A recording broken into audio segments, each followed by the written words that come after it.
Dans après-midi. Le premier salon de l'immobilier algérien en France vous présente votre émission quotidienne Le Grand Forum, animée par Christophe Fro de 16h à 18h.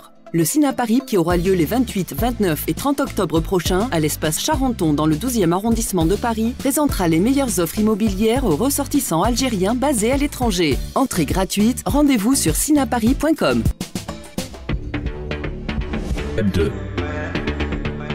Bonjour à toutes, bonjour à tous, ravi de vous retrouver sur France Maghreb 2, c'est votre talk de fin d'après-midi, votre rendez-vous où l'on dit tout haut ce que les gens pensent tout bas ici sur France Maghreb 2 au travers de nos chroniqueurs. Chaque jour nous accompagnons sur France Maghreb 2 à l'image de Sonia qui est avec nous. Bonjour ma Sonia Mebrek. Bonjour.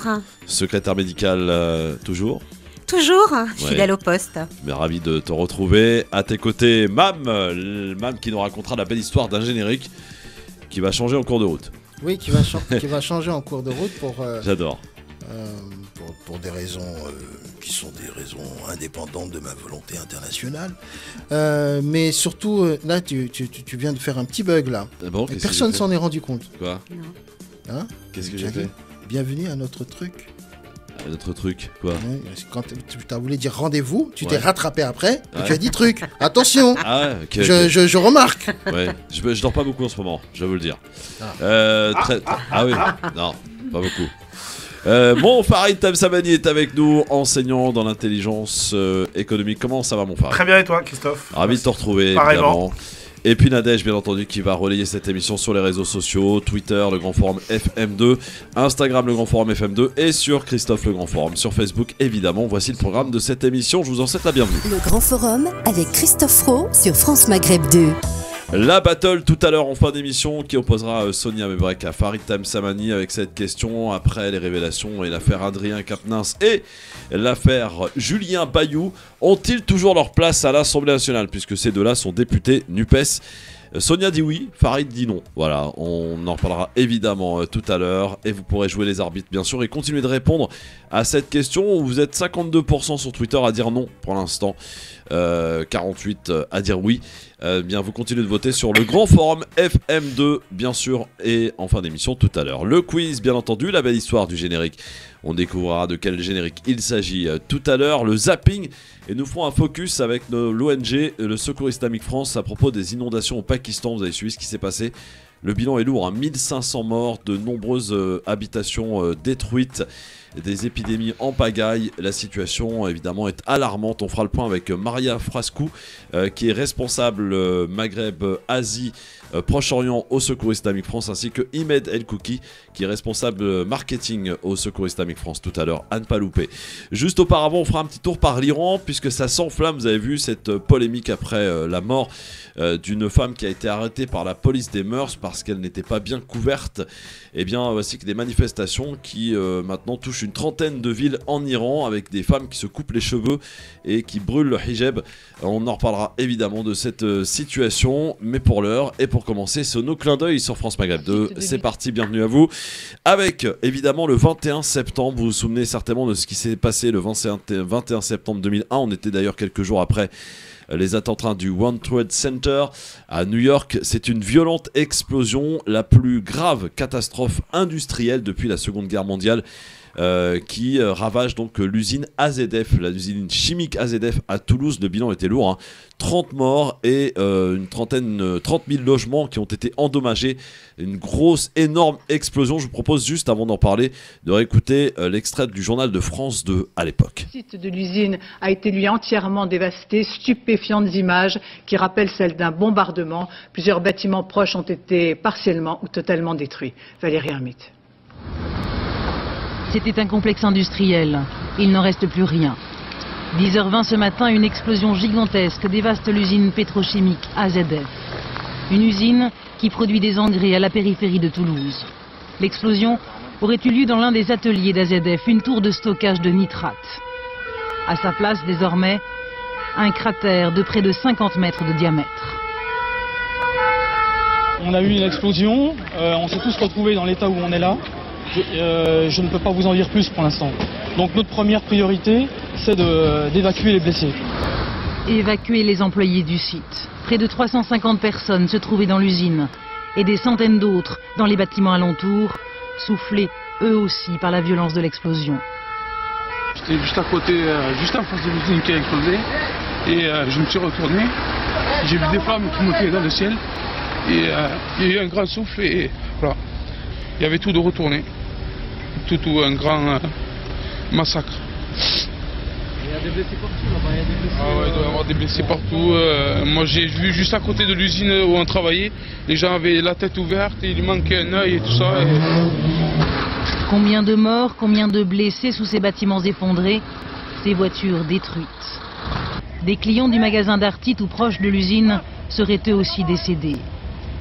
Sur la rocade de Toulouse, qui jouxte le site, la vie s'est comme arrêtée. Des dizaines de voitures sont endommagées, des dizaines de passagers sont blessés. Difficile évidemment d'entendre cela évidemment quelques années après, et pourtant la catastrophe est quand même de taille, mon cher Farid, avec cette explosion de grosse ampleur qui a fait d'énormes dégâts, des logements qui ont été endommagés à plusieurs kilomètres aux alentours. On l'a entendu aussi, un magasin Darty tout proche de l'usine a été touché et des clients sont décédés. Ça a été très très violent, cette explosion de cette usine chimique. Je le disais, la plus grande catastrophe industrielle depuis la Seconde Guerre mondiale. Oui, c'est clairement une catastrophe très importante pour le pays. On oublie très souvent qu'en fait, l'inconvénient d'avoir un pays industrialisé, c'est qu'on a des sites qui sont à risque. Là, c'était Toulouse. Je ne veux pas faire peur à nos amis lyonnais, mais la région lyonnaise est considérée également comme à risque avec toutes ces usines pétrochimiques. Donc, ouais, ce sont des risques. C'est bon, une pensée naturellement pour les victimes et leurs familles. Il faut remettre aussi les choses dans le contexte. À l'époque, il y avait aussi pas mal de tests farfelus, notamment puisqu'on était sur l'après 11 septembre des attentats. Ouais. Donc, du coup, ouais. ça a très vite été écarté. Le complotisme a été très important pendant quelques heures. Exactement. Et puis après, il y a eu toute une longue bataille judiciaire, si je ne dis pas de bêtises. Oui. Où ça a été très compliqué pour les familles des victimes. Pour ceux qui ne se souviennent pas, en fait, c'était une filiale du groupe Total à l'époque. C'était un peu complexe juridiquement, mais en tout cas, ça a été très compliqué. Et in fine, si je ne dis pas de bêtises, Christophe, je crois qu'ils ont été condamnés. Le patron, en tout cas le directeur de l'usine avait été condamné. Ça n'amènera pas, ça ne rendra pas les femmes et les hommes qui en sont décédés. Mais voilà, au moins, ils se sont pas cachés derrière leurs petits doigts. Il y a eu des responsables. Et je crois que la législation avait aussi évolué depuis sur la sécurisation de ce type de site. Sonia Mebrek, évidemment, oui. L'usine AZF, on s'en souvient. Et c'est vrai, Farid y faisait allusion. Ça a tombé quelques jours après les attentats du 11 septembre, où la vie a un peu changé pour tout le monde. À cette époque, c'est vrai que les thèses complotistes s'en sont donnés à cœur joie à l'époque. Hein. Oui, mais je pense j'espère qu'aujourd'hui, les choses ont un petit peu changé, qu'on sécurise quand même ces industries. Je pense que c'est quand même le but, en premier temps, de changer un petit peu les choses. Parce que là, ça a quand même touché un magasin Darty. Donc, ça veut dire que ces usines ne sont pas si bien protégées que ça. Ça a touché des logements à des kilomètres aux alentours. Hein. Voilà, dans le centre-ville de Toulouse, il y a des carreaux cassés, par exemple, de logements. Quoi. Donc, je pense qu'il faut plutôt penser où on installe ces usines. Ouais. Voilà, c'est très important. Une zone de périmètre. Voilà, évidemment. Tout à fait. C'est déjà une chose. Oui, Mam, tu te souviens ? Évidemment. Évidemment, je pense qu'on s'en souvient tous. Effectivement, 10 jours après le 11 septembre. Et puis... c'est ça, 10 jours pile. 10 jours pile et sans comparaison avec une autre catastrophe qui s'est passée il y a quelques années, il n'y a même pas 2-3 ans, qui était la catastrophe à Beyrouth. Oui. Mais c'est à peu près le même effet. C'est à peu près le même effet sur plusieurs kilomètres à la ronde, ce qui montre effectivement l'intérêt cardinal de pouvoir poser ces usines à risque, à fort taux de risque, bien éloignées des populations, parce que ça donne effectivement des catastrophes comme celle-ci et qui ont causé malheureusement de nombreuses victimes. Alors maintenant, un autre clin d'œil, il est musical celui-là. C'est un chanteur, interprète, compositeur, romancier, poète canadien. Il est né le 21 septembre 1934. Il nous a quitté le 7 novembre 2016. Vous voyez de qui je veux parler ou pas ? Canadien. S'il est canadien. Oui. Canadien, je sais pas. Vous savez pas ? C'est d'ailleurs une des chanson que Ménel avait choisie pour... Leonard Cohen. Leonard Cohen, exactement. Alors, je vous propose d'écouter un extrait d'un...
à Los Angeles, le 16 novembre 2016, à l'âge de 82 ans. Symbolique cette chanson, hein, surtout quand on va parler des Iraniennes dans un instant.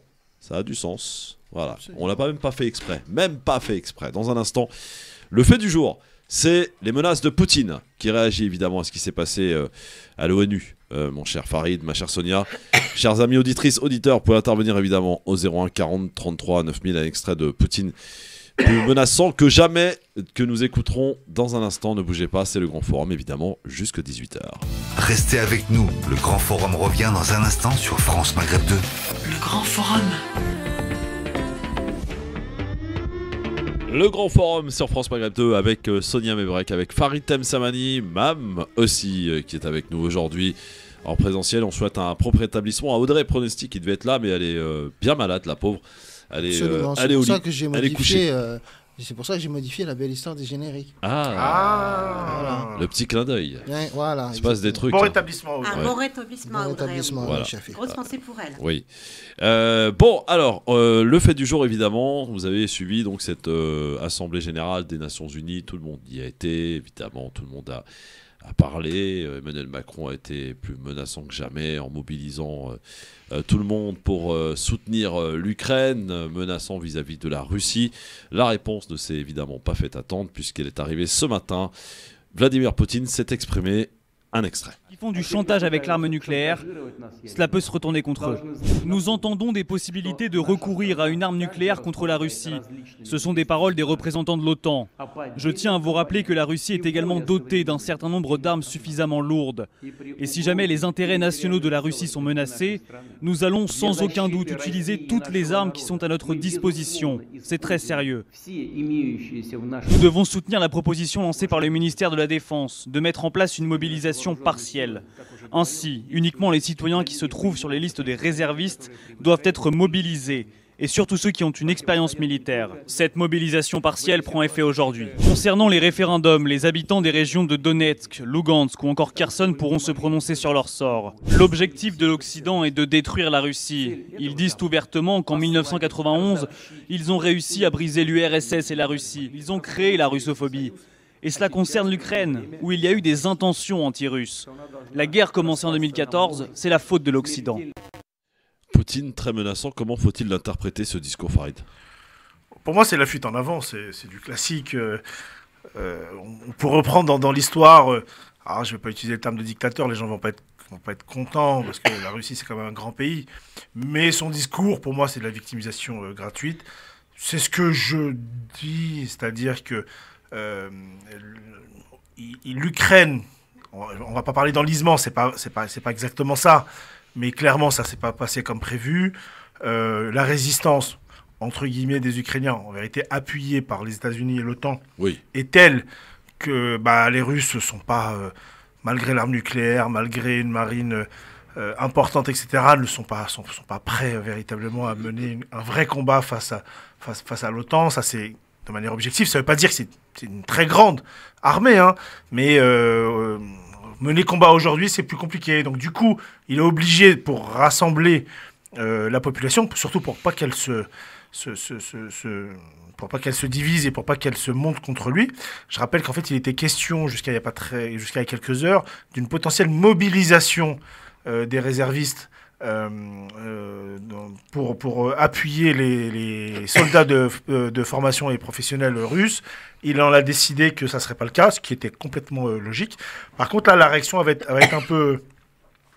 Je pense qu'il faut s'attendre à des choses un peu plus graves, parce que la fuite en avant, c'est quoi? C'est que quand on est à la tête d'un régime où on ne peut pas assumer... Alors, ce n'est pas une défaite en soi, en réalité, hein, parce qu'on peut parler...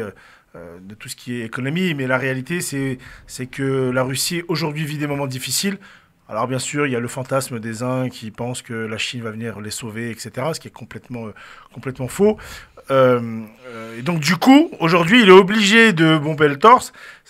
C'est dur ce que je vais dire, hein, je m'excuse par avance. Vous savez, ça me fait penser à qui? Ça me fait penser à Saddam Hussein. Je ne sais pas si vous vous souvenez, en 91, quand il s'est... Alors, deux histoires complètement différentes, hein, si ce n'est que les Américains sont toujours dans les parages. Mais Saddam Hussein, dans les discours, les derniers discours, en fait, vous avez l'impression que, voilà, il bombait le torse, etc. D'une certaine manière, c'est pas du tout comparable, c'est pas du tout les mêmes pays, c'est pas du tout la même chose, c'est pas la même histoire. Non, mais on est complètement d'accord. Mais par contre, dans la traduction psychologique d'un chef d'État, pour pas dire un autre mot, c'est la même chose. C'est-à-dire qu'on est obligé, pour pouvoir mobiliser sa population, jouer sur un excès de patriotisme. Quand il dit, par exemple, les Occidentaux veulent détruire la Russie n'a jamais été détruite dans l'histoire même de l'humanité, et même à l'époque de la guerre froide, elle n'a jamais été véritablement détruite. La réalité, c'est que... Il ne faut pas oublier quand même qu'il y a eu des déclarations assez fracassantes cette nuit à l'ONU, notamment Macron, qui a été très très dur et virulent vis-à-vis de la Russie. Oui. Et pour autant, je veux dire, ça ne pouvait pas rester sans réponse. Que somme toute, c'est logique. Tu penses vraiment que Poutine écoute Macron? Non, mais je veux dire, il a eu le compte rendu de tout ce qui s'est dit. Il n'y a pas que Macron, mais évidemment, il a eu un peu. La France est complètement hors sujet enfin pas hors sujet, mais elle est pas concernée réellement. Enfin, les conséquences de la guerre. Le référendum là, qui a été qualifié d'ailleurs par les dirigeants de présents à l'ONU d'une mascarade. Mais ça, par contre, ça c'est vrai. En fait, si tu veux, il est en train de se retirer petit à petit du territoire ukrainien. Si tu veux, pourquoi? Parce aujourd'hui, il ne peut pas maintenir une telle pression, une telle présence, parce que ce que personne n'imaginait, c'est que l'Ukraine officielle, en réalité, l'OTAN et les États-Unis derrière, eh bien, se battent plutôt chichement. La réalité, c'est celle-ci. Et donc, du coup, aujourd'hui, il est obligé de faire un repli. Et moi, je pense véritablement, je sais que tout le monde n'est pas d'accord sur ce point, mais moi, je pense véritablement qu'il va s'en prendre à d'autres territoires, tout simplement. Sonia, est-ce que c'est inquiétant, justement? Alors, moi, je trouve que, quand même, Poutine a le droit aussi de se défendre et marquer sa position. À savoir que l'Ukraine est quand même défendue par plusieurs pays. Et que, quand même, la Russie est un petit peu seule dans l'histoire, quand même, quelque part. Enfin, il y a un agresseur. D'accord, mais... L'Ukraine n'a pas agressé la Russie, quoi. Oui, après, il y a des positions... Enfin, l'Ukraine a quand même bombardé... Voilà, il y a quand même une histoire, il y a eu quand même pas mal de choses derrière. Après, les pays prennent des positions. Les pays prennent des positions, ce qui est un peu normal. On est obligé de défendre un pays qui est en guerre, je peux le comprendre. Mais je pense que Poutine a aussi le droit de se défendre. Quand on est attaqué par plusieurs pays ou par une... là, en l'occurrence, en fait, c'est lui qui attaque. Il se protège quelque part aussi. Puis il avance quand même les choses. Je trouve que c'est un peu normal. S'il voulait pas être attaqué, tu vois, il aurait pas envahi, quoi. Alors après, il y a des raisons politiques derrière tout ça. Il y a une histoire de territoire, il y a plein de choses qui rentrent en jeu. Et après, bon, tous ces pays-là, comme la France et d'autres pays, l'Amérique, les États-Unis, qui s'y mêlent, il y a forcément un intérêt.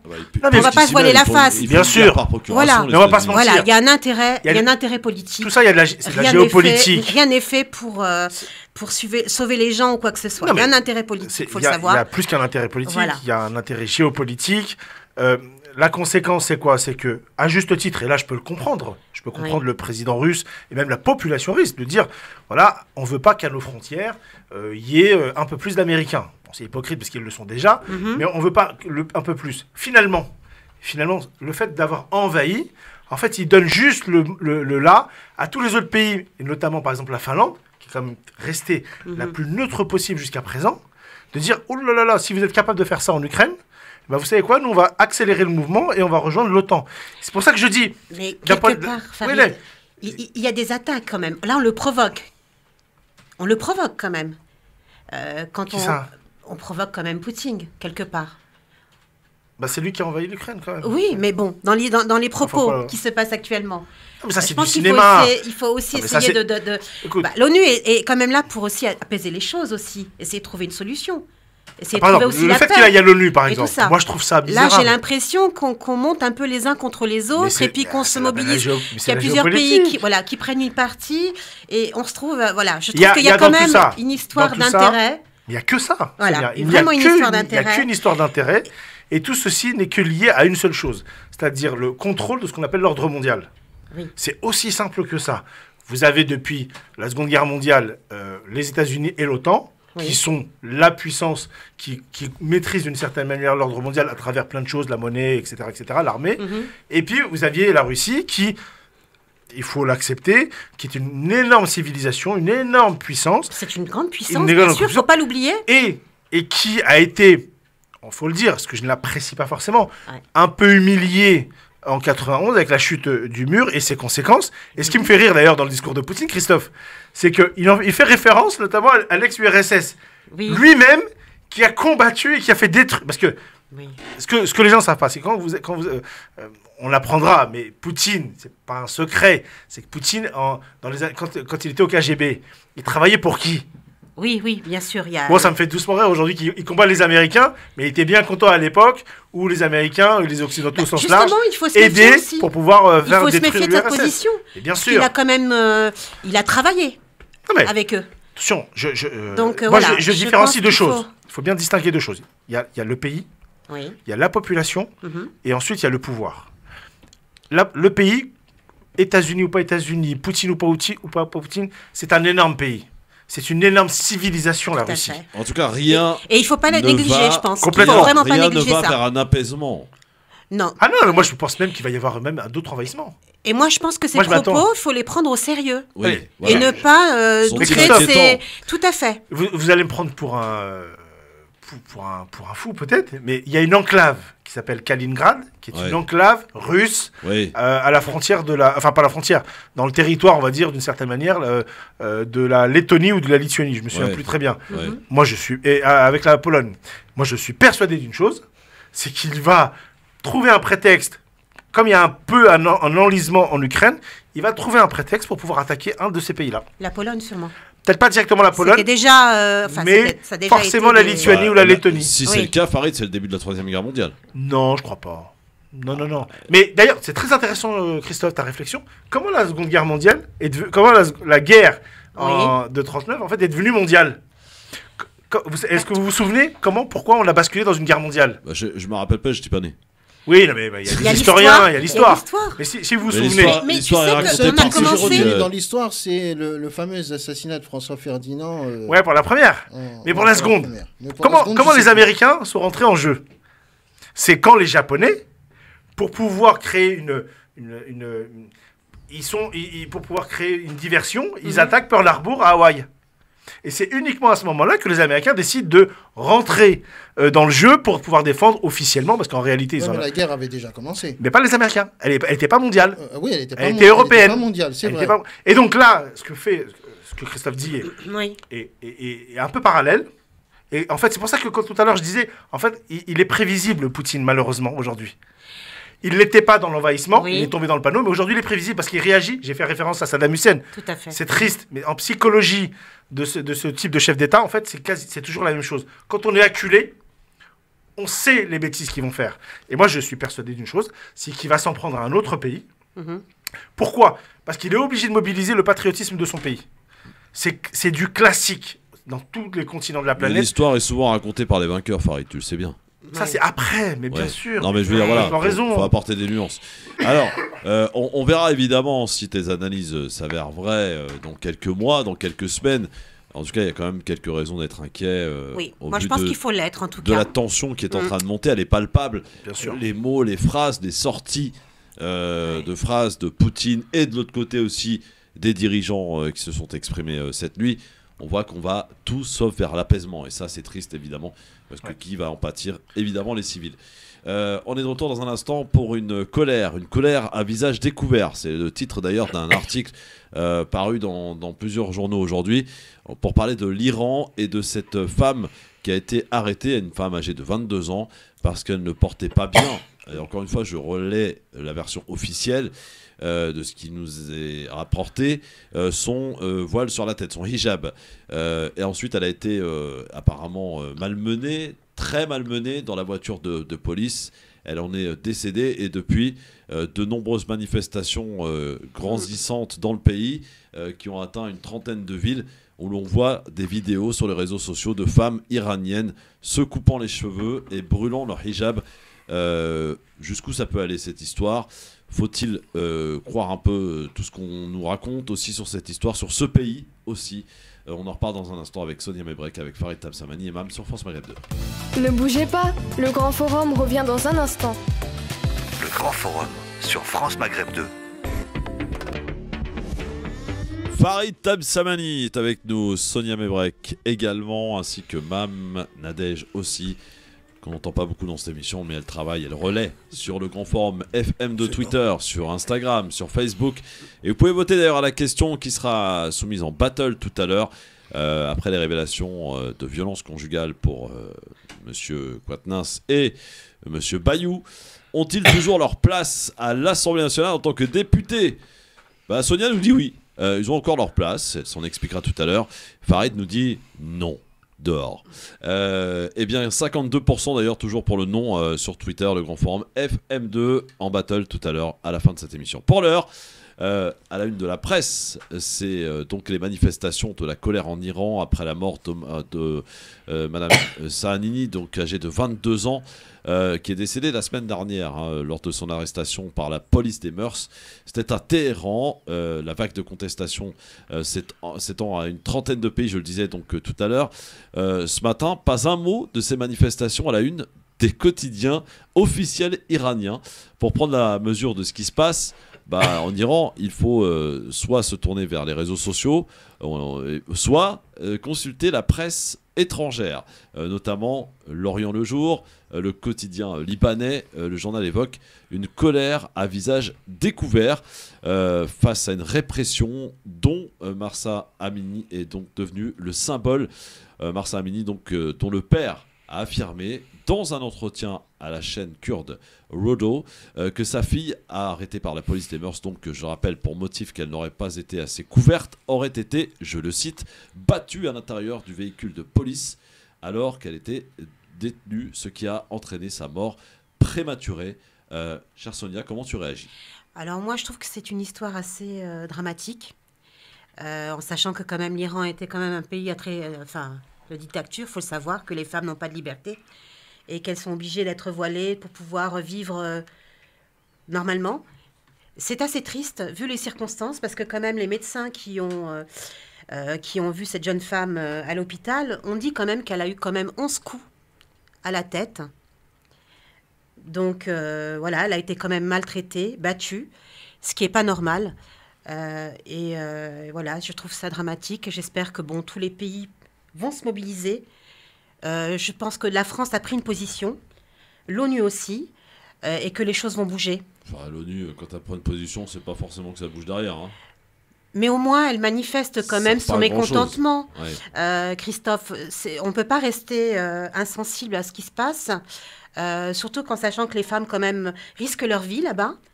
Elles manifestent à visage découvert, en sachant qu'il y a des vidéos qui tournent, elles peuvent se faire arrêter, tuer, sans qu'on le sache d'ailleurs, c'est pas forcément. Il y a même d'ailleurs une journaliste qui a été interpellée.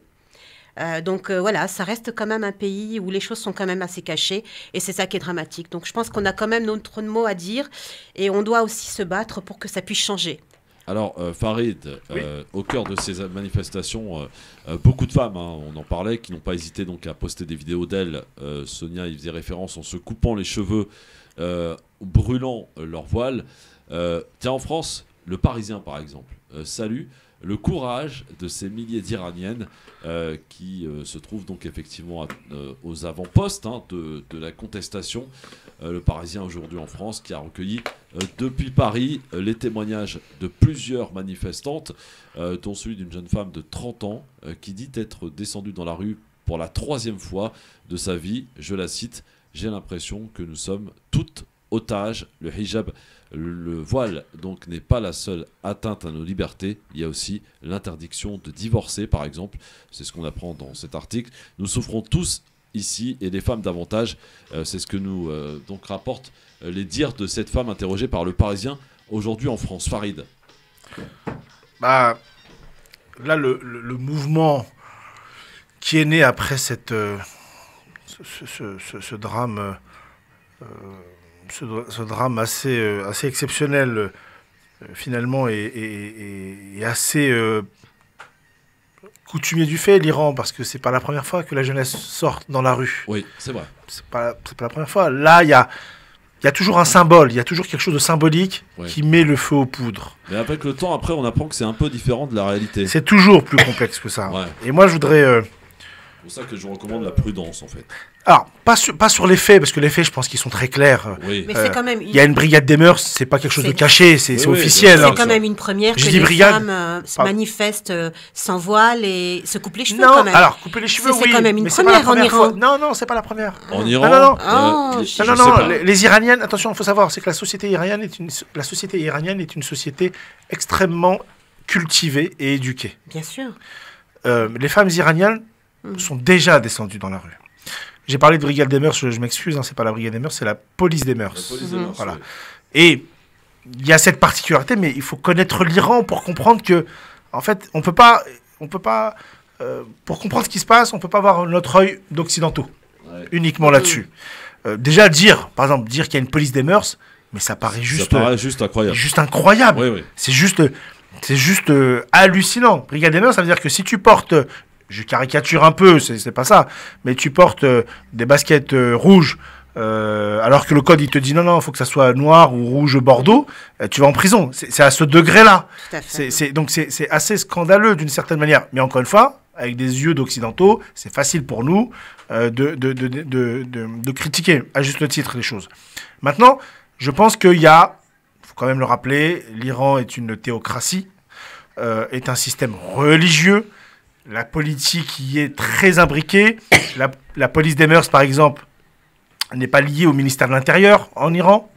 Donc en fait, il y a tout un enjeu de pouvoir. Quand tu dis religieux, je l'entends. Sur quoi ? Sur le fait que l'Iran est un État religieux. Bien sûr. Est-ce que pour autant, c'est donner une bonne image de la religion que de se comporter ainsi parce qu'effectivement, une mèche va transparaître parce que la Manu se voile, ou alors d'obliger les femmes à porter le hijab. Oui. Mais Christophe, c'est ça le problème, c'est ça le souci. Là on a des yeux occidentaux, bien sûr. Et en plus avec un prisme sunnite. Non mais en sachant. Oui, bien sûr, tu as raison.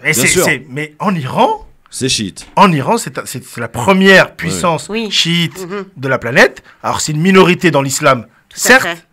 D'ailleurs, c'est marrant parce que les gens qui critiquent aujourd'hui l'Iran, ce sont les mêmes qui en fait applaudissaient l'Iran quand ils étaient avec Poutine ou avec les Chinois. Je ferme la parenthèse. Donc ça me fait doucement rire. Moi, ce qui se passe, c'est que là, il y a un soulèvement. On verra ce que l'avenir nous dira. Mais je pense que il y a un après, un avant. C'est-à-dire qu'ils vont grappiller un peu de liberté. Je pense pas que le régime tombe véritablement à l'issue de ça.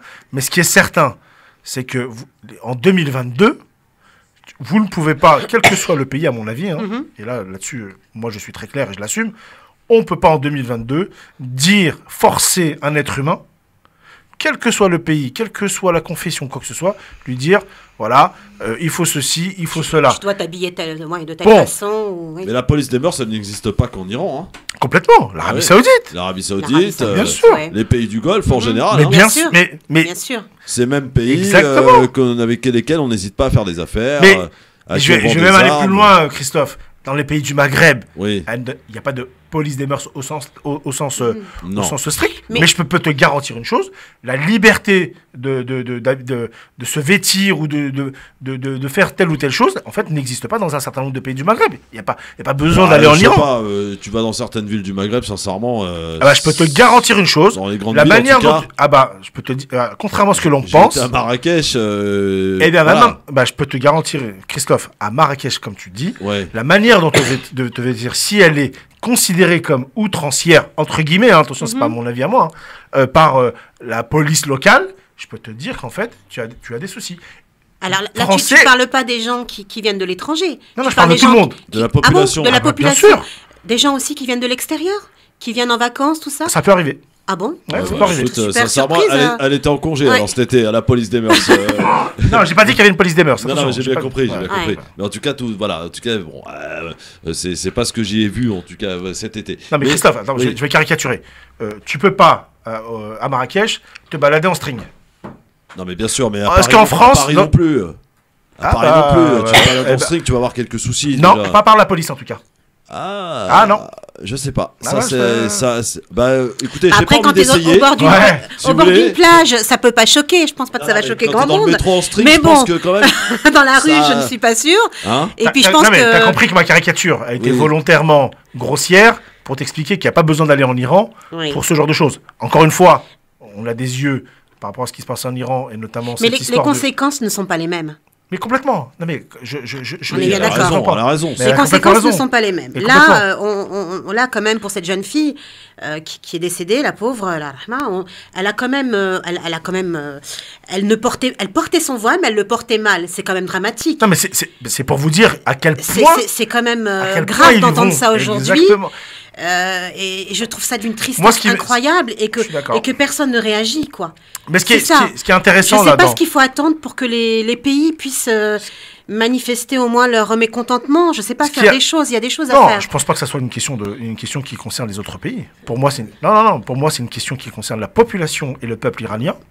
Les autres pays n'ont absolument pas à se mêler pour moi en tout cas, de ce qui s'y passe, la jeunesse iranienne le fait suffisamment bien.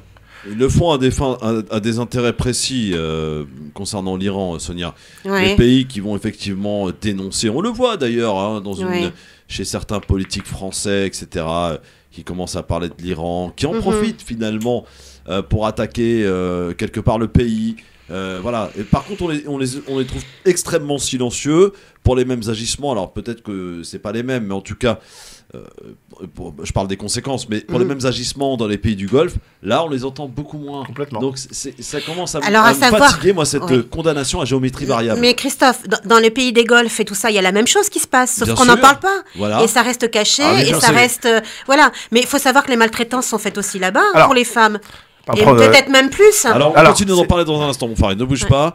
Si vous, auditrices, auditeurs, vous souhaitez évidemment intervenir, donner votre avis là-dessus, hein, sur l'Iran et sur cette contestation en cours, 01 40 33 9000. À tout de suite. Ne bougez pas, le Grand Forum revient dans un instant. Le Grand Forum sur France Maghreb 2. Merci d'être avec nous en direct sur votre radio. Dans un instant, on va parler, ouvrir une grande page concernant le Pakistan et les dramatiques inondations survenues il y a quelques semaines qui ont fait un lourd bilan de 1500 morts, des milliers d'habitations détruites, épidémie évidemment. Alors l'action du Secours Islamique France, du Secours Islamique dans ce pays, on en reparlera avec Maria Friscou, qui est responsable Asie, Maghreb, Moyen-Orient avec nous, ainsi que Imed El Kouki, responsable marketing, pour nous donner un petit peu les projets en cours du Secours Islamique, ONG évidemment, reconnu internationalement, bien entendu. Alors, revenons avec cette histoire en Iran, bien entendu, de cette jeune femme de 22 ans qui est morte, décédée après des coups reçus par la police des mœurs, qui l'a arrêtée pour ne pas avoir mis, comme il se devait, son hijab, puisque laissé transparaître visiblement une mèche. Ça a choqué Sonia, mais vrai que ça a choqué aussi beaucoup de femmes et beaucoup de monde à travers le monde, bien entendu, cette histoire. Pour autant, on se posait la question juste auparavant sur la possibilité ou pas, quels sont les moyens à disposition des pays pour réagir. Moi je dis rien en fait, il n'y a aucun moyen, et la seule issue viendra que de la population, et uniquement de la population iranienne. Farid. Oui, moi non, on a le droit d'avoir un avis. Après, bien sûr, non, diplomatiquement parlant, je vois mal la France par exemple s'exprimer sur ce qui se passe à l'intérieur, si ce n'est avoir de l'ingérence d'une certaine manière, en tout cas de manière officielle. Moi, je crois beaucoup à la population iranienne. Je l'ai dit tout à l'heure, mais c'est une population qui est extrêmement éduquée. Le niveau d'éducation est important en Iran. Et là, ce qui est intéressant à voir, c'est la jeunesse. Quand la jeunesse sort dans la rue, généralement, c'est que il ne peut pas y avoir que de la manipulation. Il y a aussi un véritable ras-le-bol, etc. Et ça ne veut pas dire qu'il va y avoir du changement. Ouais. Moi, je pense que le système va s'adapter. Et pourquoi je dis ça ? Dans cet assassinat, parce qu'il faut appeler ça un assassinat, bien sûr. Absolument, oui. Le président, par exemple, iranien, qui n'est pas quelqu'un de très ouvert à la base, a exprimé ses condoléances à la famille et a décrété qu'une enquête serait... Alors, c'est la com, bien sûr, mais même lui... Mais l'ONU aussi a entrepris une enquête aussi, d'après ce que j'ai cru comprendre. Enfin, les moyens d'action de l'ONU sont très limités. Hein. Après, l'ONU, il faut faire attention. Pourquoi ? Il y a aussi... C'est pour ça que ça tombe au moment où il y a aussi des négociations sur le nucléaire iranien. Voilà. Alors, ce sont deux choses qui ont... D'ailleurs, ce qui fait la une de la presse iranienne, contrairement à ce qui se passe dans le pays. Oui, parce que du coup, la manipulation, elle est dans les deux sens. C'est-à-dire que le pouvoir iranien, lui, on parlait de Poutine et du sentiment patriotique, bah lui va jouer pour essayer de calmer sa colère intérieure. Ouais. Il va jouer en disant, attention, ce sont des jeunes qui sont manipulés par les Occidentaux, les Américains, ceci, cela. Bon, le pouvoir essaie de se défendre comme il peut, la réalité c'est ça. Mais ce qui est certain, c'est qu'il ne peut pas y avoir autant de personnes dans la rue, et puis surtout... les complotistes vous diront oui, c'est pas vrai, elle est pas morte, ou en tout cas, je sais pas, ils vont inventer quelque chose, j'en sais strictement rien. Parfois, les choses, en termes chronologiques, font qu'en fait, on s'y attendait pas.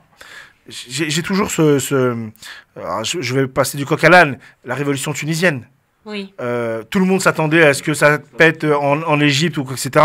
La première révolution du monde arabe, c'est quand même la Tunisie. Personne s'y attendait. Donc, parfois, il y a des choses qu'on ne contrôle pas, qu'on ne maîtrise pas, et c'est tant mieux. on va voir jusqu'où ça va aller. En tout cas... Il faut quand même, Farid, saluer le courage de ces femmes, quand même. Complètement. Qui risquent leur vie, quand même, en manifestant, oui. en prenant aussi un parti et en défendant leur cause. Et je trouve ça vraiment... il est triste de dire qu'aujourd'hui, pour pouvoir vivre de sa liberté, il faut sacrifier des vies. Et c'est ce qui va se passer. Mais tu sais, Sonia, très souvent, les femmes sont beaucoup plus courageuses que les hommes. Que les hommes. Et on le constate dans le monde entier, malheureusement. Et l'histoire, on est dans un pays, notre histoire est vraiment particulière. Enfin, là-dessus, on a un exemple qui est concret, c'est la France. Alors ça remonte, c'est vrai que pour certains, ça leur parle pas forcément, mais l'histoire de France, en fait, nous montre que les Françaises, justement, ont toujours bataillé. Et c'est grâce à elles qu'on a acquis un certain nombre de libertés. Est-ce qu'on a un exemple de pays dirigé par des femmes? Il n'y en a pas beaucoup dans le monde. Ces mêmes pays dirigés par des femmes qui seraient en guerre ou en conflit avec un autre pays. J'en connais pas. Non. En conflit armé? Ouais, un conflit armé ou un conflit, ouais. En tout cas, pas ma dire connaissance. quand même que les femmes privilégient toujours le dialogue. Non, ça veut rien dire ça. Ça veut rien dire? Non, non. Pour moi, ça, c'est une caricature. Pour moi, quasiment. Ah oui, mais bon, j'aime bien. Non, pour moi, c'est une caricature sexiste. Oh, carrément. Oui. Sexiste, non mais. Non, mais pour moi. Je suis en train de dire que la femme est beaucoup plus sage que l'homme. Franchement, je suis pas sûr. Elle est plus réfléchie. Je dirais à Christophe. Plus réfléchie, la mais femme. Sonia, regarde, je vais te donner un seul exemple. Oui. Margaret Thatcher. Oui, bah voilà, j'y pensais. Bon, j'y pensais. Va demander ça aux ouvriers, aux miniers qui ont lutté X semaines dans le vent pour rien face à elle. Bon, bah, sa sensibilité, je cherche toujours. Mais parlons de notre époque aujourd'hui. Il y a des femmes quand même, qui sont quand même. Qui ça? Il y en a quand même pas mal, même dans les ministres, dans les dans le gouvernement, il y a des femmes qui apaisent les choses, qui sont là pour aussi. Oui. Par exemple, en ce moment, t'as une Sandrine Rousseau qui fout le bordel. Voilà. Je sais pas si elle apaise. Il y a des exceptions, moi, je pense que l'histoire de la sensibilité ou de l'intelligence, je pense que c'est pas une question d'homme ou de femme. Alors ça fait bien de dire oui, les femmes, elles sont un peu plus sensibles, etc. Bon, il n'y a pas de souci. La réalité, c'est que les codes, elles les ont autant que les hommes. Alors c'est quand elles y arrivent, attention, parce que les bâtons dans les roues pour les femmes sont beaucoup plus complexes que pour un homme.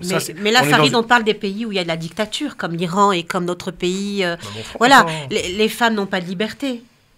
Oui, on le voit bien, c'est ces pays-là dont on parle. La liberté de la femme est quand même limitée. Et limitée, la liberté de la femme. En Iran, au Golfe, partout les pays. Voilà, les femmes. C'est ça qu'on demande, nous. C'est ça qu'on veut. On veut que les femmes soient libres. Qu'elles aient le choix de porter, si elles le souhaitent, le voile ou pas du tout. C'est ça où il faut se battre. Parce que là, on a un focus, parce qu'il y a un drame. Oui. La société iranienne est en perpétuelle évolution, discussion. C'est-à-dire que dans les familles iraniennes, c'est des choses qui, en fait... c'est pour ça que moi, je suis très étonné que le pouvoir soit toujours aussi fort en Iran.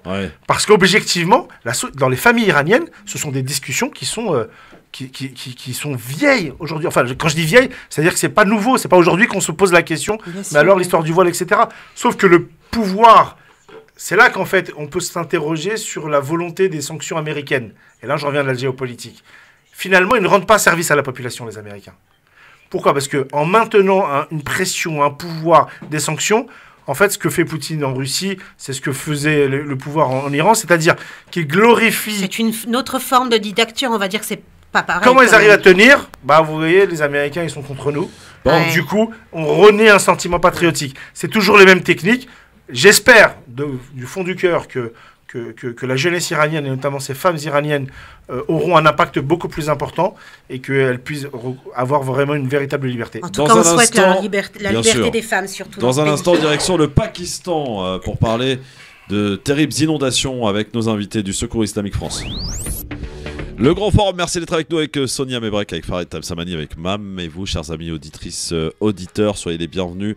On va partir maintenant au Pakistan pour parler d'une situation plus que dramatique avec notamment nos invités, Maria Friscou, qui est responsable du Moyen-Orient, Maghreb et Asie, qui est avec nous aujourd'hui. Bonjour Maria. Bonjour. Ainsi que Imed El Kouki, responsable marketing au sein du Secours Islamique. Imed, bonjour. Bonjour. Alors, pour parler de cette situation du Pakistan, et justement, la première question est toute simple. Quelle est la situation, Maria, sur place, le contexte, le besoin des populations, et puis comment l'aide humanitaire s'organise au travers du Secours Islamique France? Oui, comme vous l'avez dit, et d'abord merci pour l'invitation pour parler de cette catastrophe qui a vraiment un impact énorme pour les populations sur place. Comme vous l'avez dit, la situation est catastrophique. Il y a plus que 33 millions de personnes qui ont été impactées par ces inondations et un tiers du pays qui est sous l'eau. Donc aujourd'hui, avec les derniers chiffres qui datent de 3 jours, on a plus que 1,5 000 personnes qui sont mortes à cause des inondations, plus que 13 000 personnes qui ont été blessées et à peu près 1 million de maisons qui ont été détruites. Donc il y a des besoins vraiment immédiats au niveau du terrain concernant la nourriture, l'accès à l'eau, la mise en abri. Nous voyons qu'il y a des camps temporaires qui sont en train de se former parce que les personnes ont tout perdu, ont perdu leur maison, ils ont perdu leurs proches. Donc voilà, c'est la situation que nous voyons aujourd'hui sur le terrain. Alors, on le sait évidemment, c'est suite à des inondations survenues il y a quelques semaines maintenant. On parle d'un bilan effectivement très lourd de 1500 morts au Pakistan, qui n'en est pas à sa première catastrophe du genre. Mais pour autant, aujourd'hui, quelle est la situation concrète sur le terrain, Maria? Nos équipes sont mobilisées depuis la première semaine déjà des inondations pour faire une évaluation des besoins, une évaluation de la situation. Donc voilà, on voit que les premiers besoins, les gens n'ont pas à manger, dont les secours islamiques, grâce à la générosité de nos donateurs, ont pu se mobiliser très rapidement pour commencer une réponse d'urgence immédiate. Donc nous voyons que les premiers besoins sont des besoins de sécurité alimentaire. Donc les secours islamiques distribuent déjà des colis alimentaires et assurent une facilitation à l'accès à l'eau. Parce que là, dans des situations comme ça, il y a des questions, y compris d'hygiène, il y a des risques très forts pour des épidémies.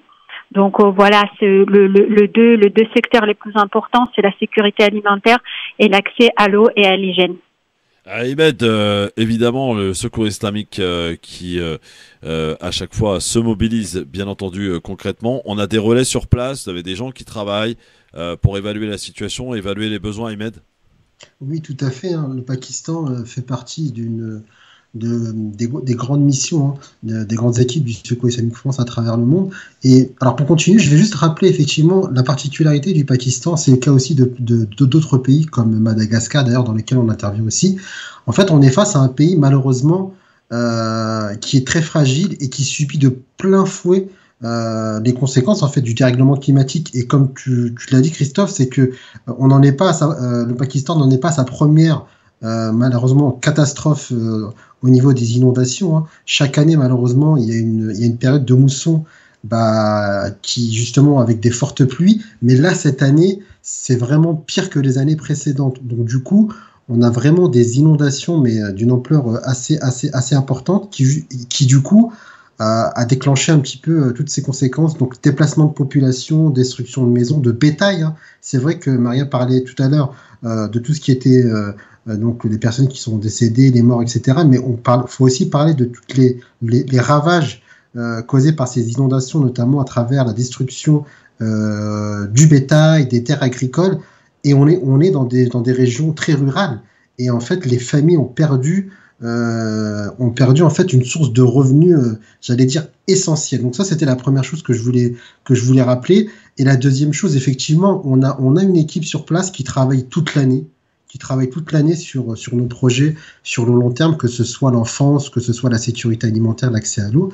Et là aujourd'hui, ils sont vraiment concentrés sur de quelle manière on peut rapidement essayer d'apporter une aide alimentaire à ces populations à travers l'alimentaire, l'accès à l'eau, les abris aussi qui arrivent. Donc c'est vraiment tous ces besoins d'urgence qu'on essaye d'apporter encore une fois grâce à la générosité de nos donateurs et de nos partenaires. Tiens, je vais poser une question à Sonia et Farid. Vous étiez au courant de ce qui s'est passé au Pakistan, vraiment ou pas? Moi, pas vraiment, je l'ai entendu, parce qu'on en parlait, mais je trouve ça, après, je trouve que c'est, dans notre position à nous, je pense qu'il faut que les gens se mobilisent. Ouais. Voilà, je pense que toutes les associations vont faire le nécessaire, j'espère. Bon, le secours islamique le fait déjà, c'est déjà bien, mais je pense qu'il faut mobiliser d'autres associations parce que je pense que ça ne suffira pas. Vu les grandes pertes qu'il y a et tout ça, donc je pense que oui, c'est triste, mais c'est pas la première fois que ça arrive. Ça fait pas la une de l'actualité en France, hein? Non, franchement, oui. Non. Moi, Je n'ai pas vraiment suivi, malheureusement. Mais... Ils ne conduisent pas les mêmes voitures que nous, Farid, c'est ça? Au Pakistan.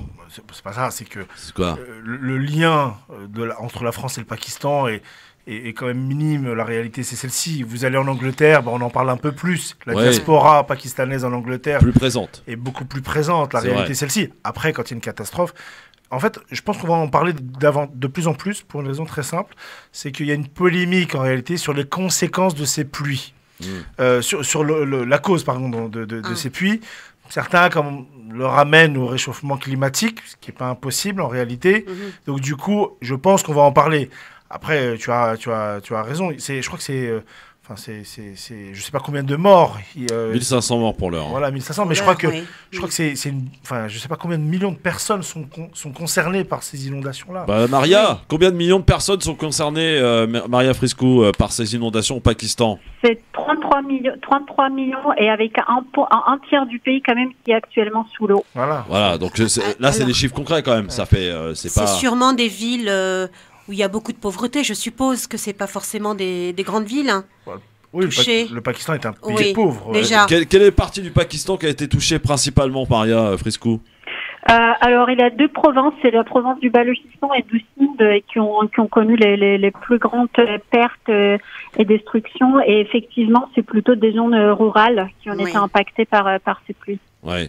Alors justement, quels sont les projets, Maria Friscou, pour venir en aide justement au Pakistan, aux Pakistanais face à ces inondations terribles, et comment, de manière très concrète, vous allez nous l'expliquer, les donateurs qui sont extrêmement généreux du Secours Islamique France dans différentes interventions dans d'autres pays, là c'est l'urgence du moment évidemment, comment peuvent-ils agir? En donnant, oui, mais pourquoi faire? Du coup, le Secours Islamique, suite aux évaluations que nous avons menées sur les terrains, nous agissons sur des phases. Dans un premier temps, nous intervenons sur les besoins vraiment immédiats, les besoins de survie. Donc, vous distribuons des colis alimentaires, vous donnons accès à l'eau et à l'hygiène. Par exemple, nous distribuons des kits de colis où il y a des savons, des dents et d'autres produits d'hygiène. Et nous distribuons également des colis avec des outils pour que les gens puissent réparer leur maison. Ça, c'est la première étape de notre intervention. Mais après, on regarde aussi sur les plus longs termes, parce que ça ne suffit pas de faire des distributions aujourd'hui pour que les gens mangent, sans penser à comment ça va se passer demain. Donc, nous avons une approche aussi plus long terme avec une réhabilitation des infrastructures qui ont été détruites, distribution des graines aux fermiers et protection du bétail. Comme Imed disait tout à l'heure, il a des grandes pertes au niveau du bétail et c'est le moyen d'existence en fait de ces fermiers dans les zones rurales. Ah oui, c'est donc le revenu, c'est la deuxième étape de notre intervention un peu plus sur le long terme. Très bien. Alors Imed, peut-être rappeler pour toutes celles et ceux qui nous écoutent cet après-midi et qui, comme Sonia, ne sont pas forcément au courant de ce qui se passe là-bas parce que, évidemment, très peu médiatisé. Bien entendu, si on regarde les médias français, on n'en parle quasiment pas ou ça fait une petite brève rapide. Comment, justement, les donateurs peuvent faire pour vous aider à réaliser l'ensemble de vos projets dans cette action au Pakistan? Dans ces actions concrètement, voilà, le moyen le plus rapide et le plus simple, effectivement, c'est le don en ligne. Donc toute personne qui souhaiterait nous soutenir nos actions d'urgence peuvent aller sur le site internet donc www.secours-islamique.org. Donc ils ont le fonds des urgences qui pendant toute cette période justement sera affecté à cette urgence Pakistan. Donc ils peuvent choisir le montant qu'ils souhaitent et en toute sécurité faire leurs dons. Ils peuvent aussi nous contacter nos équipes par téléphone s'ils veulent en savoir plus pour qu'on leur explique un peu ce qu'on fait et du coup faire le don par téléphone donc au 01 60 14 14 14.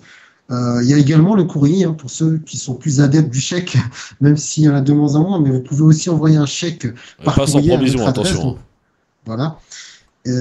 Passez à nos accueils pour les gens qui sont de l'Île-de-France. On a 2 bureaux, un à Massy et un à Saint-Denis, donc n'hésitez pas aussi à passer. Et si tu me permets, Christophe, j'aimerais juste rappeler un nouveau mode de paiement qui est encore assez méconnu des gens, mais qui est tout aussi rapide et efficace. Et c'est le don par SMS. Donc sachez qu'au Secours Islamique France. PayPal. Non. Comment ? C'est pas le PayPal. Non, c'est un dispositif qui a été mis en place par les ONG en partenariat avec les opérateurs téléphoniques depuis quelques années, mais qui n'est pas encore assez connu. c'est qu'aujourd'hui, donc le Secours Islamique France a un numéro spécial qui est le 92 001. Donc en fait, tout simplement pour ceux qui veulent envoyer un SMS, donc au lieu d'envoyer un SMS pour dire où est-ce que vous êtes, etc., vous avez la possibilité d'envoyer par exemple don 5 ou bien don 10 ou bien don 20, donc DON et le montant de votre don, et vous envoyez ça au 92 001 et automatiquement donc le CIF reçoit vos dons et puis la personne sera débitée sur sa facture téléphonique. Donc ça c'est un autre moyen qui permet tout de suite de faire un don, tout simple, un petit SMS, je l'envoie au 92 001 qui est le numéro du Secours Islamique France par SMS. Et nous recevons les dons des donateurs. Eh ben on peut le faire avec un téléphone pro, ça c'est bien, comme ça c'est l'entreprise qui paye. Alors ça ne nous regarde pas. Ouais, bien sûr, non, mais dans tous les cas, voilà. notre numéro c'est bien le 92 001, donc n'hésitez pas, don 5, don 10, don 20, et voilà. Très bien. Eh bien, écoutez, merci beaucoup. En tout cas, Maria Frisco, je rappelle que vous êtes responsable Moyen-Orient, Asie, Maghreb au sein du Secours Islamique France. Imed El Kouki, responsable du marketing. Il fallait qu'on en parle, bien entendu, c'était important. Oui, qu'est-ce qu'il y a? J'avais juste une petite question. Est-ce que cette dame-là a déjà été contactée par d'autres associations? Parce qu'il n'y a que le Secours Islamique qui se mobilise. Est-ce qu'il y a d'autres organismes humanitaires qui puissent intervenir aussi? Je pense qu'il faut aussi... mobiliser les gens. Je pense qu'il y a beaucoup de gens à l'écoute oui. Et qu'il faut aussi que tout le monde se sente concerné quand même. Non, tout à fait. Vous avez tout à fait raison. Oui. Alors c'est vrai que vous l'avez très bien dit. Hein, on n'est pas du tout aidé par le manque de médiatisation de cette catastrophe au niveau des médias mainstream, donc des grands médias. Par contre, sachez que au niveau des humanitaires, au niveau des ONG humanitaires françaises et internationales, en tout cas sur les terrains. Les associations qui sont implantées, qui travaillent déjà sur le Pakistan, sont eux aussi mobilisés.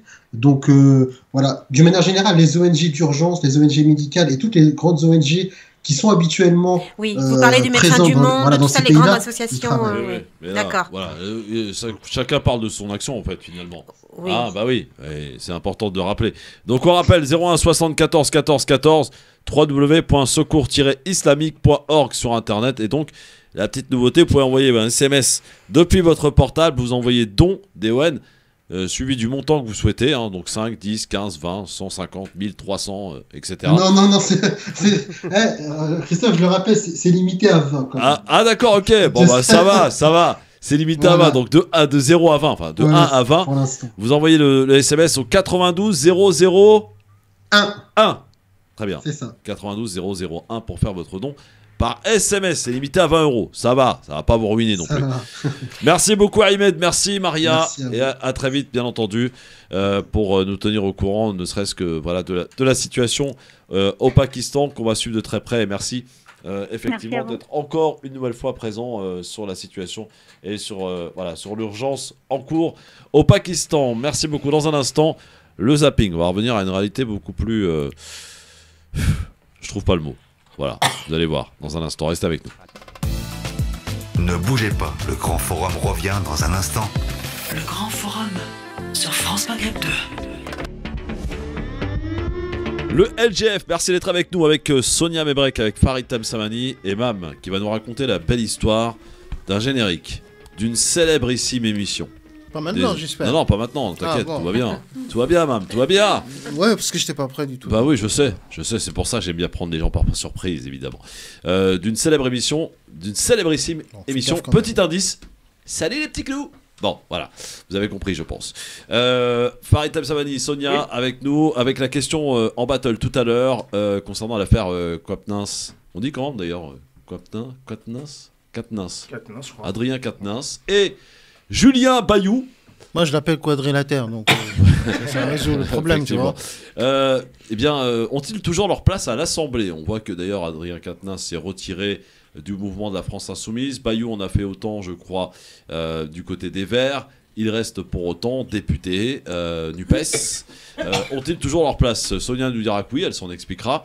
Farid nous dira que non, il s'en expliquera également. Vous pourrez jouer les arbitres puisque vous pouvez intervenir dans cette émission à n'importe quel moment au 01 40 33 9000. Même si c'est vrai que beaucoup de cette émission a été écoutée, à consommer. Mais vous pouvez évidemment intervenir pour apporter votre petit grain de sel dans cette émission. Vous êtes évidemment les bienvenus. 01 40 33 9000 pour le faire et répondre à cette question sur Twitter.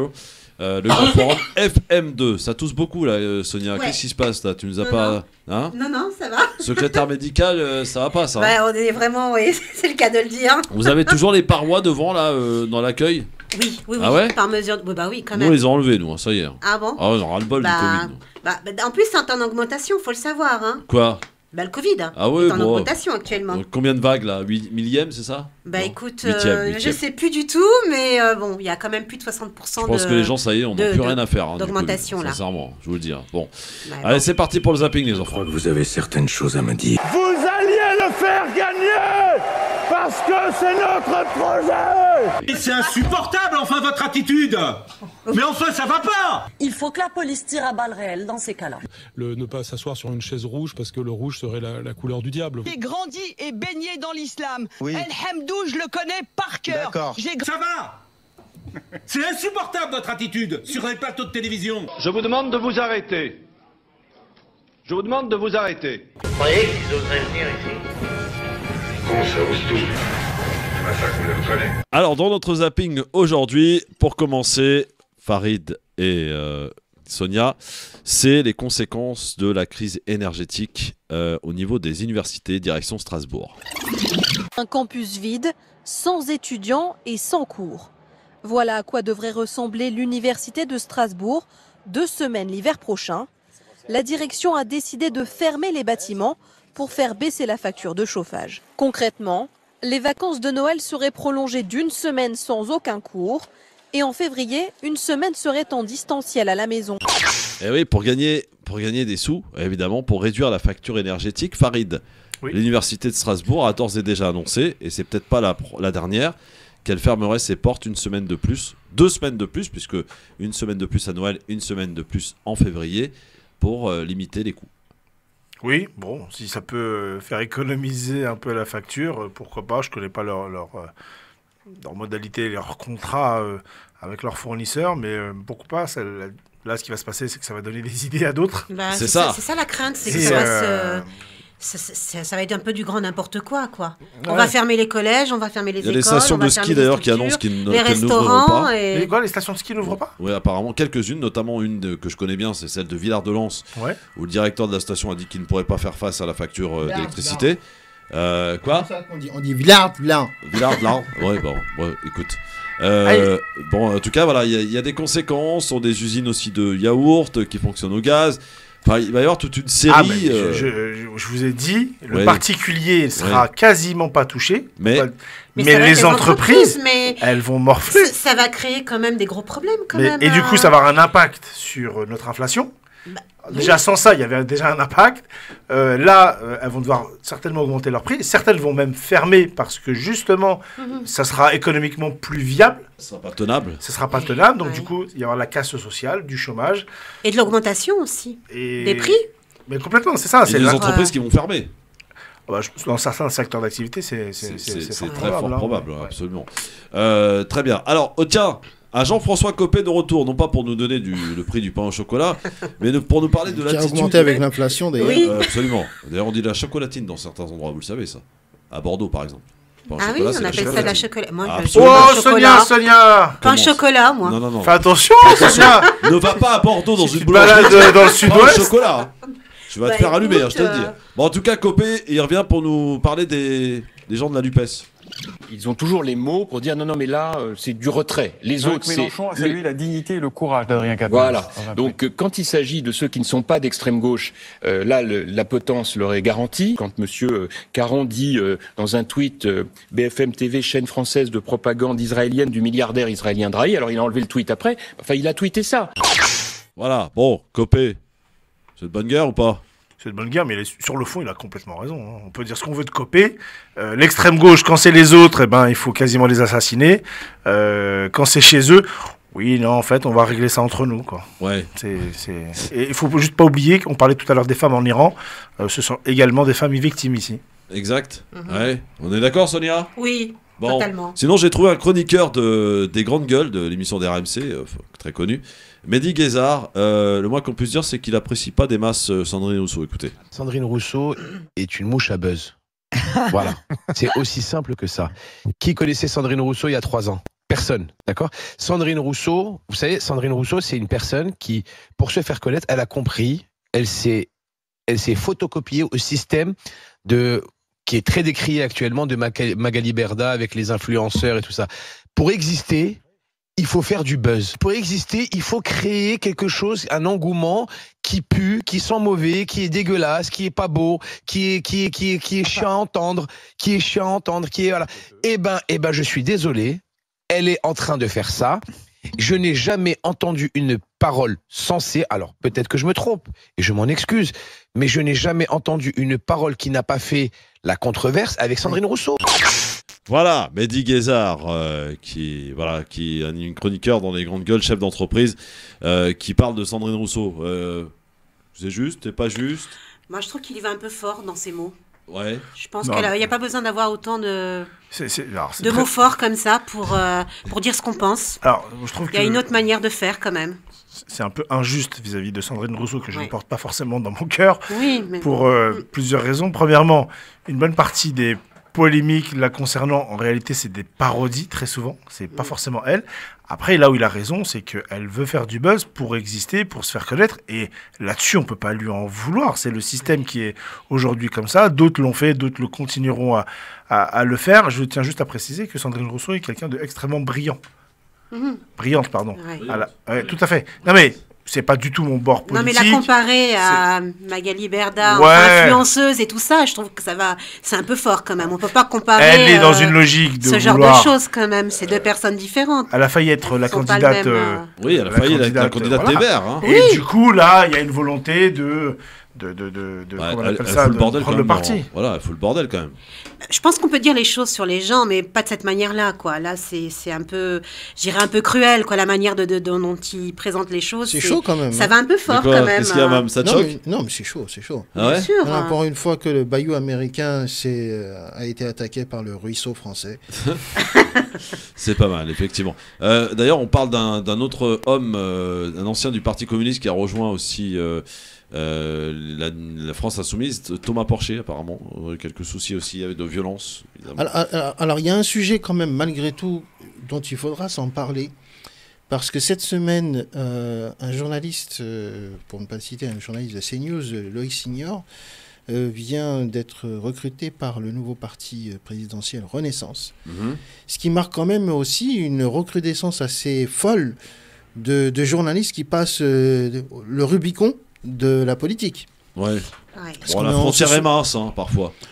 C'était assez rare auparavant, là ça commence à l'être de plus en plus. Hein. Pareil, soyons pas hypocrites, c'est un monde qui se connaît très bien, les journalistes, c'est vrai, les politiques, ils se connaissent bien, ça c'est sûr. Ensemble, mangent ensemble, couchent ensemble, bon, parfois, bon...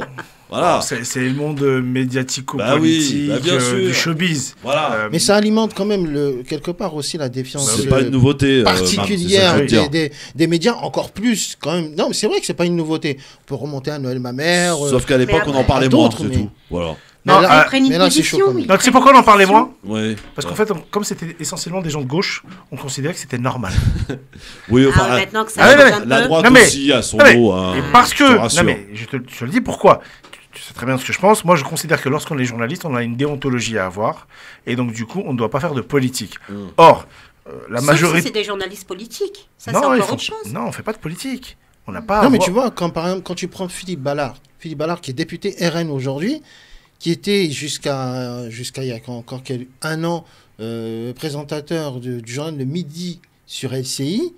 Bon, tu me diras aussi, avec la Convention des droites, une diffusion entière, on ne pouvait pas s'étonner. Mais quand même. C'est choquant. Même d'ailleurs, en plus, à un moment donné, il a co-présenté le journal de LCI Midi avec une présentatrice de couleur, en l'occurrence, qui était Marie-Aline Mélihi. Je pense que quand on lui pose la question à la présentatrice en question, ça doit la mettre sacrément mal à l'aise. Oui. En tout cas, on sait que tout ça, c'est pas nouveau. Ça a toujours existé. Mais c'est pas nouveau, c'est vrai. Tiens, il y a Jamel qui est avec nous, qui souhaite nous venir apporter son petit grain de sel, notre Jamel. Bonjour Jamel. Bonjour à tous les auditeurs. Salut Jamel. Bonjour. J'espère que tout le monde va bien. Ouais, je vous ai écouté tout l'été. Moi, j'ai travaillé, je me suis pas arrêté. Hein. Je suis en non-stop. Hein. Bah, t'as écouté quoi l'été? On n'était pas là l'été. Au mois d'août, on n'était pas là, mon vieux. J'ai fait jamais. Si, t'étais au début août, t'étais là. Ah oui, début août, oui. Je crois début août, bah, c'est la preuve que.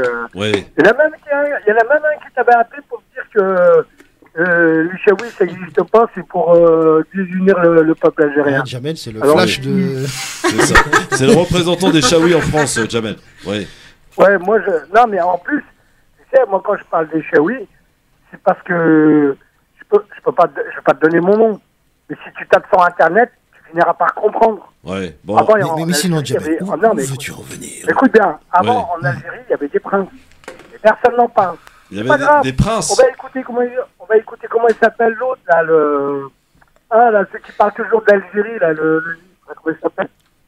Il y en a plusieurs. Hein. Il y en a plusieurs, oui. Non, l'historien qui fait tous les reportages du peuple algérien, comme Benjamin Stora. Voilà, Benjamin Stora, oui. C'est lui qu'il faudrait écouter tous ces mensonges. Ça, moi, j'appelle pas pour ça. Oui, voilà. Parce que là, on a profité pour lui mettre une petite crotte de nez, voilà, au passage. Alors. Ouais, moi, j'appelle parce que l'heure est grave. Quand même, quand je dis grave, elle est plus que grave. Pour que tous les auditeurs, ils comprennent. Très bien. 17h32, l'heure est grave. La Grèce a refoulé une dizaine de personnes où il y avait des bébés. Ils se sont tous noyés. C'est passé comme une lettre à la poste. C'était dans les bordereaux à la télé en bas écrit en tout petit. Ils ont refoulé un bateau et le bateau s'est renversé. Je sais pas comment ils ont dû faire. Un peu comme les Italiens, ils tournent autour pour faire des grosses vagues. Puis après, ils chavirent. Je me rappelle qu'une époque, ils ont ça. Il y a eu 400 morts. Enfin bref, la question, personne n'en parle. Là, il y a des bébés. Personne n'en parle. Ouais, ça se passe tous les jours. Ça se passe malheureusement tous les jours et pas Congrès. Mais t'as raison de nous en parler, mon Jamel, et je te remercie de l'avoir fait. Pas Congrès, bien entendu. Malheureusement, et ça aussi, il faudrait parler des filières de marchands. Des escrocs en fait qui profitent de la situation et de la détresse des gens pour leur prendre une somme considérable et pour les embarquer parfois dans des embarcations d'ailleurs vraiment la Grèce, là c'est la Grèce qui les a refoulés c'est pas d'accord, les trafiquants qui les avaient refoulés. Je sais pas comment ils ont dû les refouler, de toute façon ils ont tiré dans le bateau alors enfin bref. Bon merci Jamel en tout cas pour la petite info au passage. Et dans cette émission, on parle de tout, vous le voyez. Dans un instant, la belle histoire... La Grèce qui se refoule, ça s'appelle un régime. Merci, Mam. On passe très vite à autre chose. Dans un instant, la belle histoire d'un générique. Des génériques d'une émission très connue, le quiz et la battle. Ouais, c'est pas mal celle-ci en direct. Hein. Elle est pas mal. Il y a des choses quand même, des choses qui marchent, d'autres qui marchent pas. Il est en forme aujourd'hui. Avec nous, le Grand Forum revient dans un instant sur France Maghreb 2. Le Grand Forum.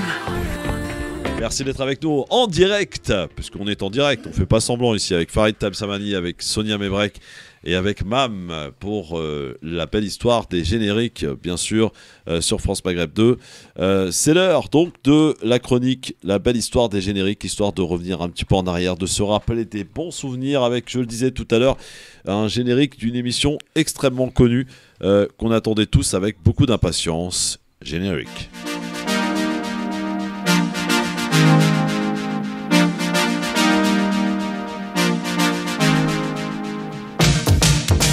La belle histoire des génériques. Le top 50, 1984-1993.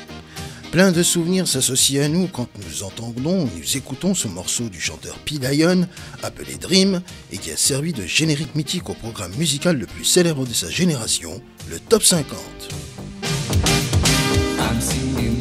Et vous l'entendez, P. Lion d'ailleurs. Considéré comme le hit parade et le hit parade moderne, initié par le SNEP, le Syndicat National des Éditions Phonographiques, en association avec les instituts Nielsen et Ipsos Salade Tomate Oignon algérienne. C'est... j'étais obligé de la placer, tu vois. C'est Philippe Gildas, directeur des programmes d'Europe 1, qui en est à l'initiative après avoir fait un voyage aux États-Unis, en ayant pris comme inspiration le fameux grand top album de l'époque, le Billboard. La méthode se voulait comme telle. Chaque mercredi matin, les maisons de disques se réunissaient à l'Institut de sondage Nielsen et élaboraient la liste de 75, et non pas 50, titres en enlevant ceux qui sont en bas de la liste pour en remplacer par de nouvelles entrées.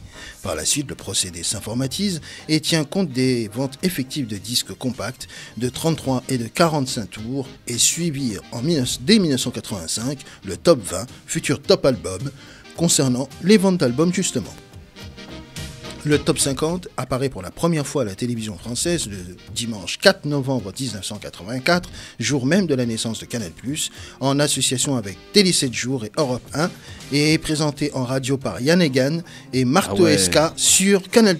Yann Egan, je m'en souviens. L'émission dépoussière les hit-parades de l'époque, qui était par ailleurs Studio 3 sur TF1 et surtout Platine 45 sur Antenne 2. L'émission d'ailleurs sera même diffusée sur la même deuxième chaîne en janvier 1985 et ce jusqu'en avril, et présentée par Chico Dagno alias Sam Choueka, décédé il y a quelques jours d'ailleurs, et Gros Show Business alias Alexandre Marcelin. La version Canal+ sera diffusée et popularisée donc du 4 novembre 1984 au 3 septembre 1993 et successivement présentée par Marc Toesca, Yvan Le Bolloc et Bruno Solo, Cécile Tesser en animant la dernière année, et puis nombre d'animateurs sur des chaînes de télévision, dont France 2, TF6 et MCM. Écoutons quand même un bout de ce générique parce que c'est vrai que ça ramène beaucoup de souvenirs heureux en musique. Top 50, 1984, Canal+. Salut les petits clous.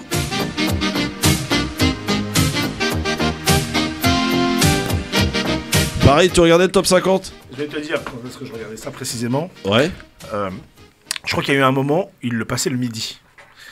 Et Mam va comprendre, je rentrais de l'école pour manger à la maison, le repas que ma maman bien aimé me préparait, et j'étais assis dans la cuisine, pas aux écrivains, mais à Maurice Ravel, aux musiciens à Mantes-la-Jolie, et j'avais la télé en fond sonore dans le salon, très loin, et effectivement le top 50 c'était quelque chose de... c'était la messe quotidienne. C'était la messe quotidienne. Ah, c'était une des émissions préférées d'Audrey Pronesti, d'où le fait d'accord. Et est-ce qu'on a le... Tiens, Mam, j'ai une petite colle. Qui a été le plus longtemps resté numéro 1 dans le top 50 ? Quel artiste ? Je le sais pas, hein, je te pose la question. J'ai l'impression que c'est Michael Jackson, mais bon. J'ai l'impression que entre Michael Jackson et Johnny Hallyday, je pense. Ah ouais, je penserais plus pour Michael Jackson. Sonia, tu regardais le top 50 ou pas ? Oui, bien sûr. Ouais. C'était une belle époque d'ailleurs. Où la musique était la musique. C'est vrai. Et ça n'existe plus, c'est dommage d'ailleurs. Alors Marc Toesca était quelqu'un de très bon animateur, mais quelqu'un d'extrêmement difficile à vivre, je vous le dis. Je l'ai rencontré plusieurs fois. Pas mal d'animateurs d'ailleurs. Oui, très imbu de sa personne, vraiment un truc de fou. Ouais. Mais bon. Voilà, l'anti-Christophe Rowe. Bon, je t'embrasse mon Marco quand même. Hein. Voilà. Non, mais c'est pas de très bons souvenirs, mais bon. D'ailleurs, lui, il recevait, comme je disais la dernière fois, il recevait des courriers de jeunes téléspectateurs parce qu'il avait l'habitude de dire salut les petits clous, tout simplement parce qu'il recevait des courriers de téléspectateurs où il disait bonjour marteau comme le marteau, Esca. Comme quoi, finalement, on a toujours le fin mot de l'histoire. Il ne faut pas confondre le salut les petits clous et le salut les petits loups, parce que Salut les petits loups était une émission pour enfants qui était sur TF1 à l'époque, avec une toute jeune petite fille qui s'appelait Orly. Ça va faire plaisir à Philippe Bouriaki, ça. Ouais, absolument. Ça, ce sont des choses que les moins de 20 ans ne peuvent pas connaître. Oh, même pas, attends, là tu vas même loin, le top 50. Pour moi, j'étais en primaire. Oui, moi aussi. C'est vieux, hein. C'est notre génération. C'est vieux, même si c'est vrai que, notamment sur W9, on a Génération Top 50. C'est vrai, mais c'est pas pareil. C'est pas pareil, c'est pas le même charme. Voilà, c'est très rétrospectif, c'est fake. Il faut quand même expliquer que c'est une époque où il y a très peu de chaînes de télé. Donc, absolument. Oui, il y avait très peu de chaînes de télé musicales. Ben oui. C'était, je crois, que la seule d'ailleurs où on voyait tout. C'est vrai, mais je citais effectivement tout à l'heure dans la chronique l'émission Platine 45, qui était présentée par Jackie, qui est quand même une émission qui mettait en valeur plus ou moins les artistes de l'époque, et c'était sur Antenne 2 qui était la chaîne la plus regardée de France à l'époque. Oui, à l'époque. Comment s'appelle l'émission hip-hop beaucoup plus tard sur M6? Oui, c'était M6 Musique. Non, hip-hop, uniquement hip-hop, qui passait très tard le soir, je crois. L'affiche, c'était le magazine. Dans la journée, c'est une émission qui était présentée par Olivier Cachin. Ah oui, qui s'appelait Rapline. Ah ouais. C'est probablement l'émission qui. C'est dommage qu'elle n'ait pas duré beaucoup de temps. Elle a démarré en 1991 sur M6 et qui a révélé d'ailleurs Olivier Cachin au grand public. C'est un grand spécialiste de hip-hop qui est toujours là, qui a été effectivement directeur du magazine du mouvement hip-hop qui s'appelait L'Affiche. Et qui est un très grand spécialiste, très grand spécialiste du hip-hop. Il a sorti quelques ouvrages très intéressants sur le monde du hip-hop. Allez, c'est parti pour le quiz. Merci, Mam. Merci à toi. Le quiz. Petite question liée à l'actualité, bien sûr. Farid, Sonia, Mam.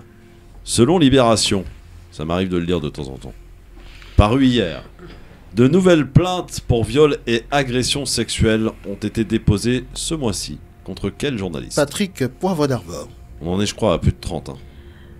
Oui. Ça commence à faire beaucoup. Hein. Ça commence Alors, à être permettez-moi poivré ce petit parallèle. et salé. Oui, aussi. Petit parallèle. Tariq Ramadan, accusé de viol aussi, qui a fait 9 mois de prison. Oui. Accusé par 2 ou 3 femmes à l'époque. Il a fait le ramadan judiciaire, oui. 30 femmes accusent Poivre d'Arvor, il part toujours en vacances, il est en liberté. Enfin, du coup, on connaît pas le fond de l'affaire. Non, mais je sais pas. Mais je crois que c'est. Non, mais c'est peut-être que ça n'a rien à voir. L'affaire n'a pas été encore jugée. Peut-être. Non plus, pour Tariq Ramadan non plus, ma chère Sonia. Ça n'a pas été encore jugé. Oui, les deux. Les deux n'ont pas été. D'accord. Alors qu'il y en a un qui a fait 9 mois de prison quand même. Ah oui, d'accord. Bon. Oui, non mais voilà, je fais le parallèle. Peut-être qu'il a pas le parallèle est pas bon. Deux poids, deux mesures. Deux poids, deux mesures, je pense. Non, c'est pas ça. C'est que. On va parler de ce que l'on sait. Oui. L'affaire au moins de Tariq Ramadan. Oui. On sait qu'elle est extrêmement violente. Oui, mais PPDA aussi c'est violent. Lis les témoignages, toujours c'est violent. La morale de l'histoire est toute simple. Pour rester en liberté, il ne faut pas faire le ramadan. Autre chose. Oui. Franchement, j'ai pas envie de défendre PPDA, tu vois. Mais en fait, il est resté très longtemps sur le haut de l'affiche. Tout à fait. Et donc, encore une fois, toutes ces années-là, les victimes de PPDA potentiel, en fait, c'est quelque chose qui est sur la durée. Oui. Donc c'est pour ça que le chiffre est impressionnant et c'est triste à dire, mais je suis absolument pas choqué par le nombre. Je connais pas le fond de l'affaire. Alors moi, ce que je comprends pas, pourquoi maintenant? Pourquoi ces personnes ont attendu tout ce temps-là pour parce que je pense que c'est très compliqué. Incompréhensible. Je pense que c'est très compliqué pour une femme victime d'avoir le courage de dire quelque chose alors que certaines d'entre elles savent que on va pas les croire. Que pire, le système médiatico-judiciaire va même se porter contre elle. Donc c'est très courageux. Il suffit qu'il y en a une qui lance et c'est parti. Mais je crois qu'aussi qu'à l'époque, la position aussi, je pense qu'à l'époque, la position des journalistes, était différente. Bon, en tant que femme. J'ai d'autres questions. Bon, le parallèle, vous en faites ce que vous en voulez. Une cinquantaine de journalistes de quel quotidien algérien menacés de fermeture après 31 ans d'existence ont dénoncé dimanche une violation du droit de grève de la part des dirigeants du journal. De quel journal s'agit-il? Ah non, je confonds. Si, vous avez dit la bonne réponse. C'est le Watan, c'est ça? Bah oui, c'est le Watan. Et le Watan, il a fermé ou il n'a pas encore fermé? Il est menacé de fermeture. Oui, c'est ça. Voilà, après 31 ans d'existence. Ah, c'est bien, on en parle sur France Mariale. Mais pourquoi on n'en parle pas sur France Mariale? Le pouvoir algérien qui ferme un média algérien, c'est... C'est pas beau. C'est pas moche. Oui. C'est moche, c'est très moche. Violence faite aux femmes, messieurs, dames, encore et toujours. Les révélations de Sandrine Rousseau contre quelle personnalité des Verts? Bayou. Bayou, Julien, Juju. Goodbye, mon Bayou. Ah, là tu vas faire plaisir à Broyer qui a fait gaffe. Pourquoi? Super bien. J'ai pas compris. On l'arrête plus, ça y est. Pourquoi la presse britannique... Attends, Christophe. Quoi? Qu'est-ce qu'il y a? Moi, je comprends pas, c'est pourquoi c'est Sandrine Rousseau qui en parle. Non, en fait, elle était l'invitée de C'est à vous sur France 5. Et il y a eu une question de téléspectatrice à propos de Bayou et des révélations concernant son ex-femme. Oui. Et Sandrine Rousseau, un peu surprise, a tiré à boulet rouge en disant que c'était scandaleux et qu'elle avait même reçu d'ailleurs l'ex-femme de Bayou chez elle, qu'elle était dans un état pitoyable, qu'elle avait même fait une tentative de suicide, a rapporté Sandrine Rousseau. Pourquoi la presse britannique a critiqué fortement la présidence française, en l'occurrence Macron, à l'occasion des obsèques? Peut-être parce que tout simplement il est venu en basket. C'est ça. Il est venu en basket. Et ça passe pas chez les Britanniques. Non, attends. Quoi? Qu'est-ce qu'il y a? Il est pas venu en basket aux obsèques. Non, il est venu dimanche soir avec Brigitte, se promenant en lunettes de soleil, alors qu'il fait un temps pourri à Londres. C'est un peu gênant. Voilà, c'est un peu gênant. À écouter certains, t'as l'impression qu'il était. Mais je suis d'accord. Quand même. Je suis d'accord avec toi. Pour moi, le jour des obsèques, il est venu normalement. Décontracté, quoi. Non, le jour des obsèques, il était vraiment bien habillé. Le Kikadi. Ah, le Kikadi. Ah oui. C'est moi. On nous parle de compromis. Et au final, on a des cons sur les retraites. Non, c'est le 49.3 qui va résonner. De qui s'agit-il? Un personnage de gauche. Qu'on qualifierait... Manuel Valls? Non, qu'on qualifierait plus de droite. Non, il n'y a pas de gauche, c'est vrai. De gauche? Oui, qui est souvent catalogué comme ayant quelqu'un une politique de droite. Bernard François Hollande? Non. Ah, il est très tendance en ce moment. Hein. Il a fait sensation à la fête de l'UMA. Ah ouais, Roussel. Bonne réponse. Dans un instant. Tu vois, on est très injuste vis-à-vis de Roussel. Roussel ne fait pas une politique de droite. Non, mais voilà. Il fait une véritable politique de gauche. Est-ce que la gauche a oublié, tout simplement? Dans un instant, la battle. Sonia face à Farid. Ne bougez pas, le Grand Forum revient dans un instant. Le Grand Forum sur France Maghreb 2.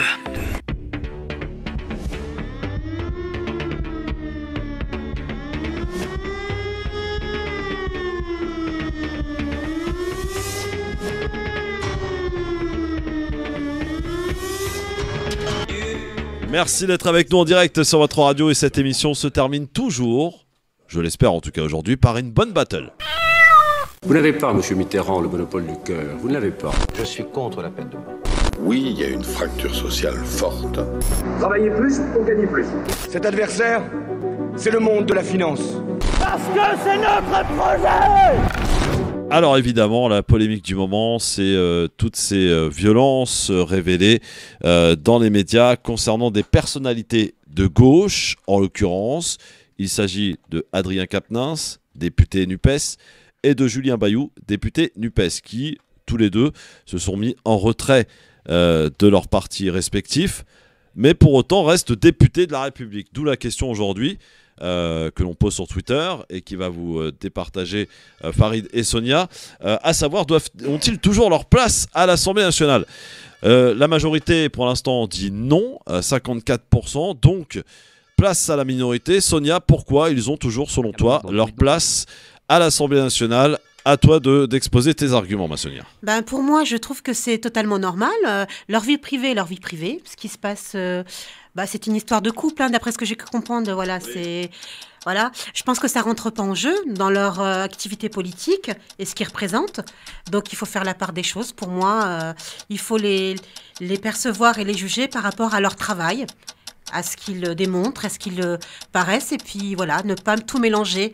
Dans ces cas-là, on peut parler de la même chose de certains présidents aussi, de certaines positions de certaines personnes. Donc il faut, pour moi, je reste sur la position qu'ils ont leur place totalement à l'Assemblée. Farid, il y a quand même l'histoire de la morale, non? Entre ceux qui, effectivement, se rendent coupables de faits dans leur vie privée, mais qui ont quand même une parole publique sur un sujet bien précis comme celui-là, avec des mots très forts. C'est un peu faites ce que je dis et pas ce que je fais, non? C'est complètement hypocrite en réalité.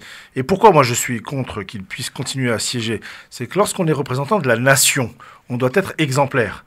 En tout cas, lorsqu'ils viennent à nos suffrages, ils nous vendent leur exemplarité. Oui. Et finalement, faire quelque chose qui est contre les lois qu'ils votent eux-mêmes, moi je trouve ça complètement hypocrite. Ça, c'est un argument de taille, Sonia. Mais alors, dans ces cas-là, il faut que ça soit pour tout le monde, hein, dans ces cas-là, parce qu'on a eu déjà des ministres qui ont eu la même chose pour d'autres histoires. Et qui ont démissionné. Mais et pourquoi? qui gardent quand même leur statut. Oui. Et pourquoi? Ils ont démissionné. Le scandale Cahuzac. Damien Abad. Damien Abad, par exemple. Mais Cahuzac était un exemple extraordinaire. Mais là, ils se sont retirés quand même. Et pourquoi il faut qu'ils se retirent? Moi, je trouve ça très hypocrite, doublement. Pourquoi? Parce qu'ils vous disent, non, mais en fait, je me retire soit d'une commission, soit du parti. Oui. Par contre, là où j'encaisse mon indemnité, finalement, je la garde. Farid, moi, je pense qu'ils puissent être démissionnés, tout simplement de leur poste de mais représentant de la nation. C'est des gens quand même qui ont apporté leur soutien, qui ont travaillé, qui ont quand même mais quand ils se sont présentés, tu sais, quand tu te présentes, tu exprimes une certaine moralité. Et je pense qu'ils ont floué une partie de leurs électeurs, et c'est pour ça qu'il faut qu'ils se retirent. Farid, que leur vie privée reste leur vie privée aussi. On ne connaît pas le fin fond de l'histoire. Là, excuse-moi. Là, on est sur du répréhensible. On est sur du pénalement répréhensible. Frapper quelqu'un, que ce soit une femme ou que ce soit un homme, c'est quelque chose de pénalement répréhensible. Et lorsqu'on est député de la nation, mais encore une fois... Mais ça n'a pas été encore jugé, Farid. On ne peut pas non plus... Oui, mais il l'a reconnu, Captain, par exemple. Il l'a reconnu avoir mis une gifle. Avoir mis une gifle, oui, on est d'accord. Mais c'est grave, une gifle. Oui, je sais bien. On ne laisse pas la main sur une femme, voyons. Je suis d'accord. Katniss a reconnu avoir mis une gifle à sa femme, comme Lino Ventura a mis une gifle à Isabella Gianni. On a l'impression que c'est... Non, je suis pas d'accord. Je suis d'accord avec toi. Non, je suis pas d'accord. Non, mais quand je dis ça, je rigole, tu vois. Mais foutre le bordel dans la bataille. Attention, Ouais. Pourquoi t'es pas d'accord? De moi? Non, Farid. C'est Farid qui est jamais d'accord. Oui, c'est vrai. Non, je suis pas d'accord parce que il fait référence à un film, du cinéma, un jeu d'acteur, etc. Non, mais pourquoi je suis pas d'accord, c'est que tous les jours vous avez des femmes qui se font battre. Exact.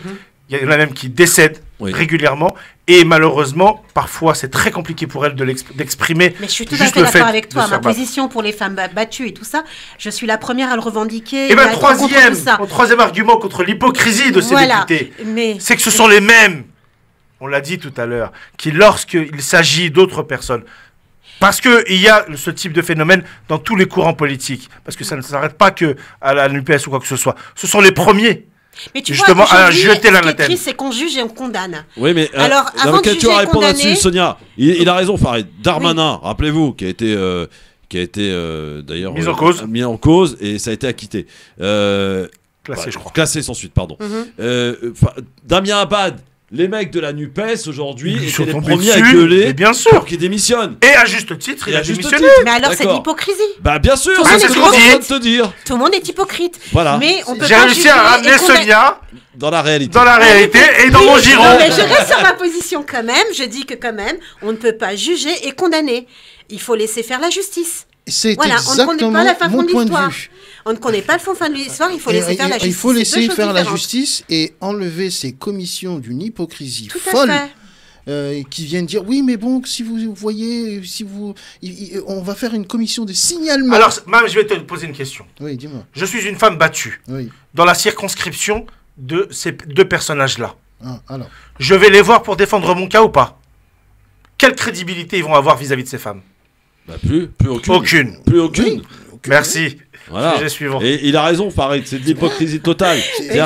L'hypocrisie à tous les niveaux de l'hypocrisie, mais je pense qu'il faut déjà nettoyer devant sa porte. Voyons, pour les auditeurs, devant sa porte. Rassurer, je taquine. Avant de regarder chez les autres. Allez, je siffle la fin de la battle qui a été très bien menée et remportée de très loin par notre ami Farid Temsamani, que je salue.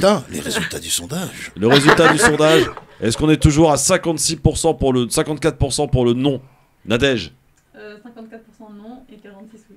54% donc disent non, qui doivent partir. Et donc 46% disent oui. Voilà. Eh bien écoutez, on se retrouve demain, les amis, avec Pierre-Henri et Mehdi qui seront avec nous demain entre 16h et 18h. Mais j'ai un emploi pour Katniss. Hein. Quoi? Il peut se reconvertir en Robocop s'il veut. Bah, il en a la tête. Exactement. Merci Sonia, merci Farid, merci Mam, merci Nadège. Et rendez-vous demain les amis, suivez-nous sur les réseaux sociaux du LGF. Instagram, Facebook, Twitter, le Grand Forum FM2. Salut tout le monde. Le premier salon de l'immobilier algérien en France vous présente votre émission quotidienne Le Grand Forum, animée par Christophe Fro de 16h à 18h. Le Ciné Paris, qui aura lieu les 28, 29 et 30 octobre prochains à l'espace Charenton dans le 12e arrondissement de Paris, présentera les meilleures offres immobilières aux ressortissants algériens basés à l'étranger. Entrée gratuite, rendez-vous sur cineparis.com. C'était l'émission Le Grand Forum avec Christophe Fro sur France Maghreb 2. France Maghreb 2. Et rendez-vous les amis, demain il est 18h, vous avez bien choisi la bonne radio France Maghreb 2, c'est l'heure du journal, bonne soirée, à demain.